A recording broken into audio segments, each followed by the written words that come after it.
Hello, welcome to Board Deck and Dice. Today we are looking at 9, or NMBR 9, a puzzle game for 4 players. Let's have a look how it plays. So this is number 9. I will just show you the insert because it's quite functional. It keeps all the tiles separately. Didn't practice that, did I? So you have 0 to 9. You have a deck of cards in here, small deck of cards, 20 cards. You put the insert away and basically you will draw a card and everyone will take that number. So the first card is 1. And on the first one you're just going to put that in front of you. Then you draw another one, 7. So now you're going to start, it must touch one of the other numbers. You're going to start figuring out the best way. I could do that, but that leaves a gap. I could do, you can spin the numbers whichever way you want, but you must, you can't turn them over, so you can't have the dark side, which often you do want to do. So I'm going to do that. Number 9, I'm a bit annoyed that's come out now because it's a good one for scoring.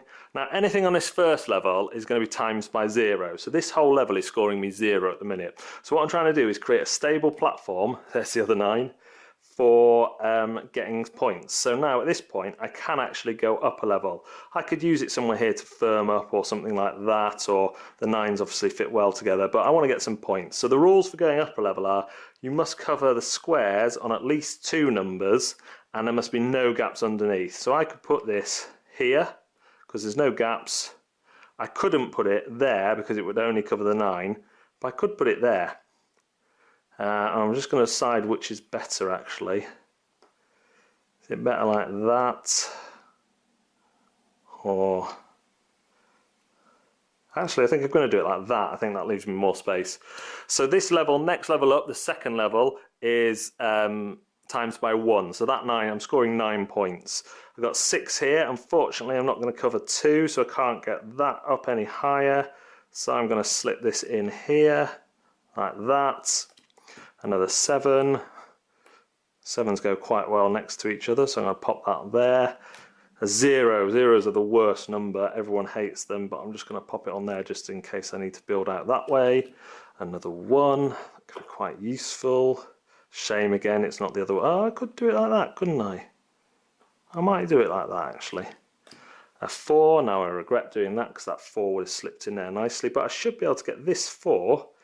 There we go. So now I've got a 4 and a 9, so I'm on 13 points. And I'll just play through the rest and speed up this footage so you can see what I end up with. Oh, that's before we speed up, that's now level 3, so that's times 2. So I've got 16, 20, 29 already.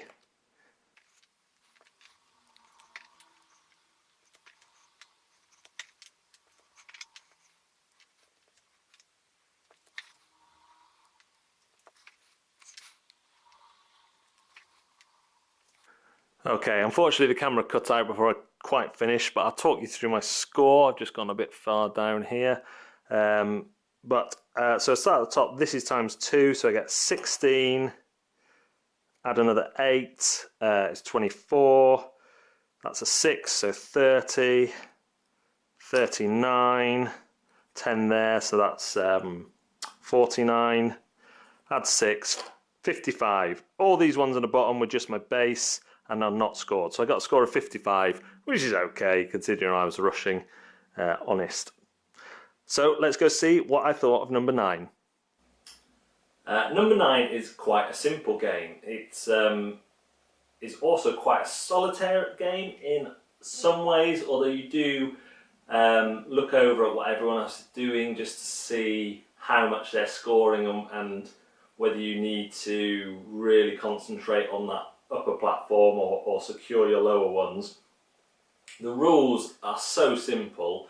The game could be played with multiple copies with as many players as you want and just one person calling the numbers. It's over quickly, it can also be played solo.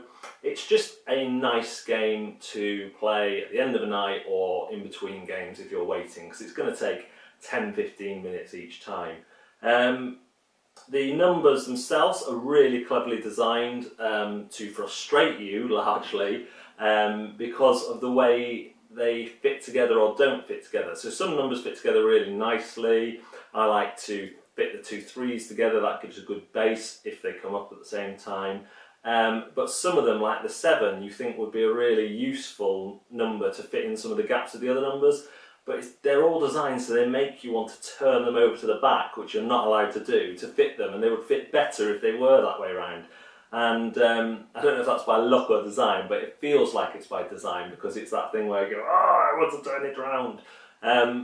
You're not allowed to leave any gaps underneath when you go on to the next level, and you must cover at least 2 numbers, or touch at least 2 squares on different numbers, and you've got to touch adjacent to, unless it's the first one going up a level, to another number on that level. So you really kind of want to get the 9s and 8s and 7s up on the highest level possible, and when you do, your score is going to shoot up. It says in the rules that over 100 is an excellent score.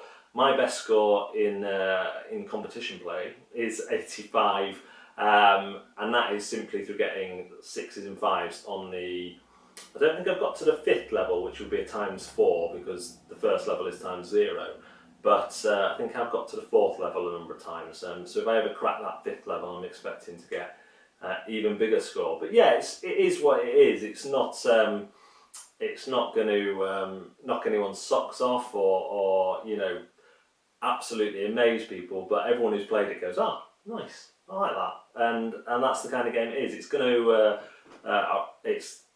let's go in order. Intimidation factor, very low, easy to learn. Rules, fine. This is actually a German version, but the person who sold it put English rules in, and all you really need to know are the placement rules, and you're away. Fun.